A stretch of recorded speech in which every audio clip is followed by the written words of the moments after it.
Bonjour à tous, c'est Gaëtan de la chaîne Moins Dépression. Aujourd'hui, on va parler d'un sujet qui intéresse tout le monde, le travail. C'est d'ailleurs même applicable pour les études, même si ce ne seront pas du coup des collègues, forcément.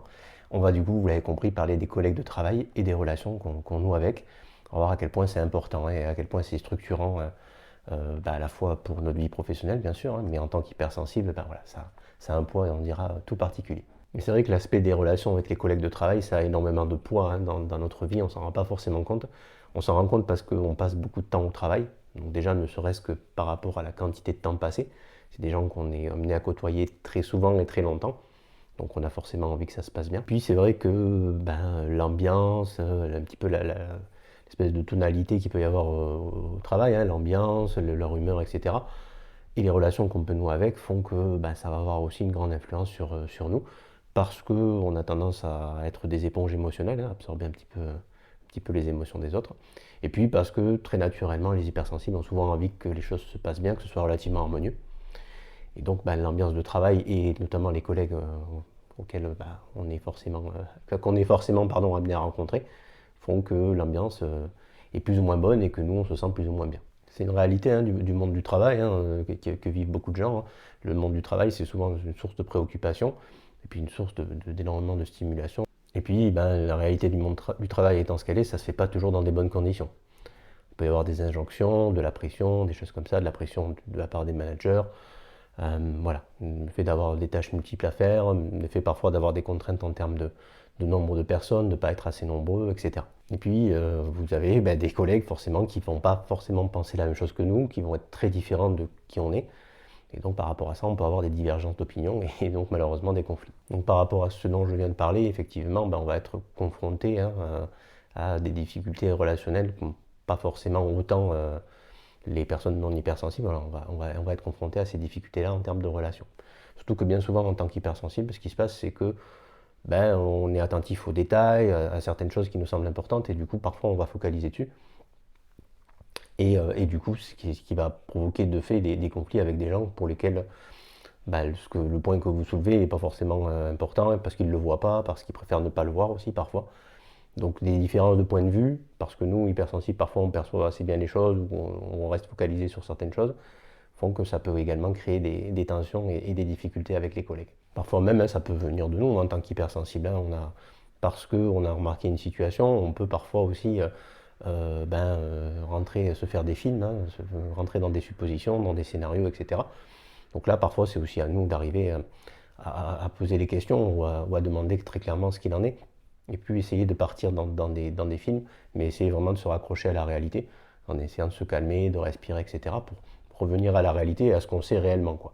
Pas partir dans des hypothèses qui peuvent s'avérer totalement fausses. La difficulté qu'on peut avoir aussi avec les collègues de travail, c'est le fait que parce qu'on est hypersensible, souvent on a cette envie, ce que je disais en introduction, cette envie que ça se passe bien, cette envie d'harmonie, cette envie presque de s'entendre avec tout le monde, même si on sait que c'est utopique. On aura envie voilà, qu'il n'y ait pas de conflit, qu'il n'y ait pas d'engueulade. On aura envie presque de plaire à tout le monde, alors peut-être pas à ce point-là, mais en tout cas, vous voyez ce que je veux dire, le côté vraiment, ouais, on a envie que ça se passe bien, quoi, globalement. Et il y a des cas de figure où malheureusement ça ne peut pas bien se passer. C'est même totalement utopique, voilà, on ne peut pas être évidemment ami avec tout le monde, il y a forcément des gens avec lesquels on ne va pas s'entendre, il y a forcément des gens qui pensent tellement différemment de nous, qui sont tellement différents et avec lesquels on n'a pas d'accroche, d'atome crochu, quoi, que forcément on ne va pas s'entendre avec. Et ça, effectivement, il faut arriver à l'accepter, à se dire qu'effectivement, ouais, telle ou telle personne, je ne m'entendrai jamais avec, et c'est pas grave. C'est pas grave parce qu'on n'a pas à prendre la responsabilité des relations avec les autres, surtout quand on ne s'entend pas avec. Quand il y a des tensions, des conflits, c'est finalement le rôle des ressources humaines, de la direction, de trancher ces questions-là. Alors parfois, voilà, c'est pas toujours bien fait, malheureusement, suivant les contextes, mais en tout cas, c'est leur rôle, c'est pas notre rôle, nous, en tant que personne, de prendre le poids de ces difficultés d'entente, de ces difficultés de tension, de conflit, etc. Quand on ne s'entend pas avec quelqu'un, on a juste ce que font la majorité des personnes, à rester professionnel, cordial, poli, etc. Mais voilà, le conflit de fond, s'il existe, c'est pas à nous bien sûr de le porter sur nos épaules et c'est surtout pas à nous d'essayer de le résoudre. Je pense que pour essayer de mieux appréhender, de mieux comprendre pourquoi ça se passe mal ou bien avec les collègues de travail, il faut essayer de le voir comme une espèce de système, quoi. Un petit peu comme la famille avec le père, la mère, les enfants qui sont dans un certain ordre, l'aîné, le cadet, et puis il y a des relations et des choses qui se nouent. Je dirais que pour le travail, alors, bien sûr, c'est pas la famille, hein, parce que certains vous disent que c'est la famille, mais c'est une famille un petit peu particulière. Mais c'est en tout cas un système, avec bien souvent quand même des rapports de hiérarchie, hein. Il y a des chefs, des sous-chefs, etc. Au-delà de la hiérarchie, il y a aussi voilà, des groupes qui se créent naturellement au travail, hein, des sympathies, tout un système relationnel qui existe au travail, hein, qui est une réalité, notamment dans les logiques d'embauche, etc., ou de promotion. Ça fonctionne quand même très souvent beaucoup sur cet aspect relationnel-là. C'est parfois aussi, en tant qu'atypique, hein, et hypersensible, ce qui nous manque, hein, ce côté d'avoir les codes pour être dans ces réseaux-là. Mais en tout cas, il faut avoir conscience que cet aspect-là, il joue beaucoup. Donc ce sont des groupes qui se créent, et donc du coup, des groupes qui se créent parfois en opposition les uns aux autres. Je ne sais pas, moi, les groupes, par exemple, de ceux qui sont là depuis longtemps, hein, des anciens contre les nouveaux. C'est pas forcément conscient, bien sûr, hein, mais ça se fait assez naturellement. C'est-à-dire que les gens qui sont là depuis longtemps se regroupent ensemble, d'autres se regroupent ensemble parce qu'ils sont plus anciens ou parce qu'ils sont simplement ils s'entendent. Dans certains coins un petit peu plus ruraux aussi, c'est simplement parce qu'ils se connaissent depuis longtemps, etc. Dans des petites villes, dans des villes moyennes, etc., c'est un peu plus le cas. Et donc, effectivement, parce qu'il y a telle famille, on se connaît, etc., on a tendance à rester un petit peu entre soi. Et c'est vrai que parfois, ben voilà, ce système de groupe avec ces oppositions font qu'on est dans une situation contre laquelle on ne peut rien. Vous allez retrouver en description un lien vers l'article qui parle de ce sujet-là. Et dans l'article, hein, Manuela qui a écrit l'article parle d'un exemple en fait de quelqu'un qui arrive, qui a été recruté par quelqu'un qui est d'une ancienne direction, hein, mais qui est du coup en disgrâce avec d'autres personnes. Donc comme on est la personne qui est recrutée par cette personne qui est du coup pas appréciée, bah, du coup on est associé à cette personne-là. Voilà. Et donc du coup bah, on peut se retrouver dans cette situation en opposition avec des gens avec lesquels finalement bah, on n'a rien fait pour être en opposition.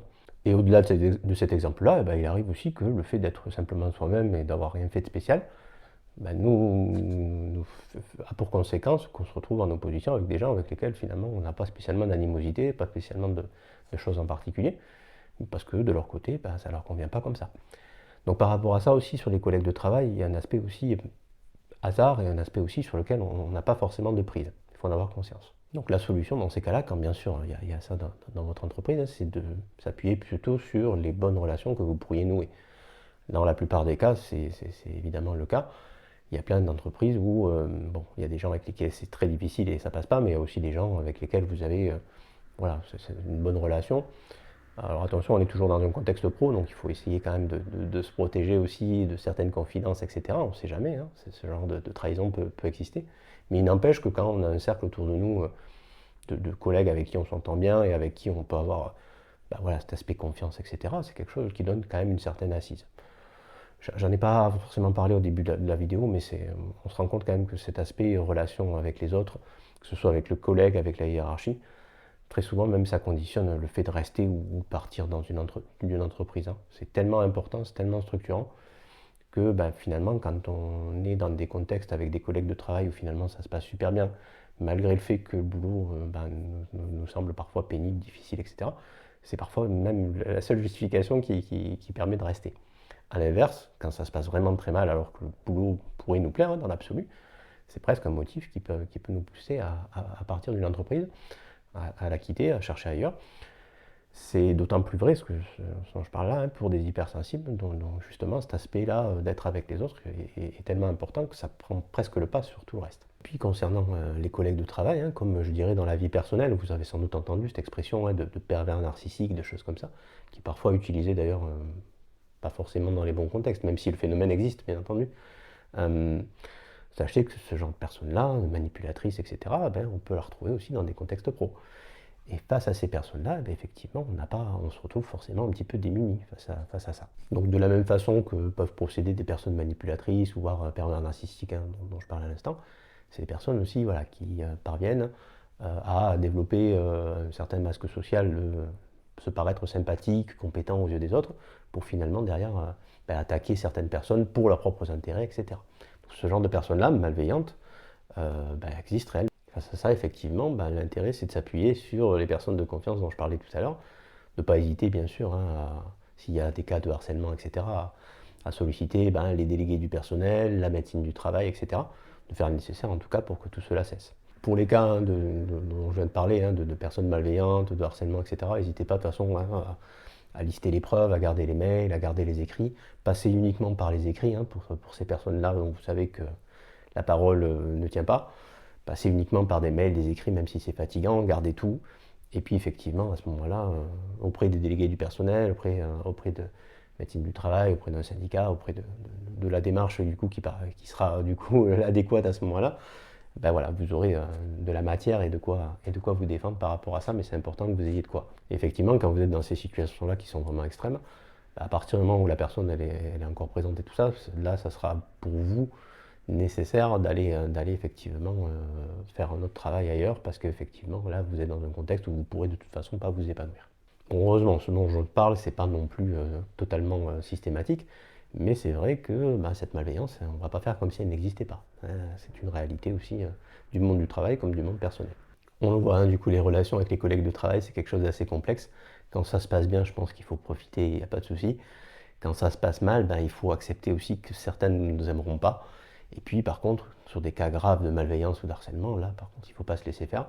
Et puis, il faut essayer surtout, voilà, si la personne si on ne fait pas partir cette personne-là, de vous essayer de vous en libérer pour votre santé mentale. Voilà, écoutez, j'espère que cette vidéo vous aura donné quelques clés. C'est un sujet bien sûr qui est infiniment complexe et on ne peut pas le régler en quelques minutes d'une vidéo, mais je pense que voilà, vous avez un petit peu mieux compris pourquoi c'est aussi important pour nous, que ça se passe du mieux possible.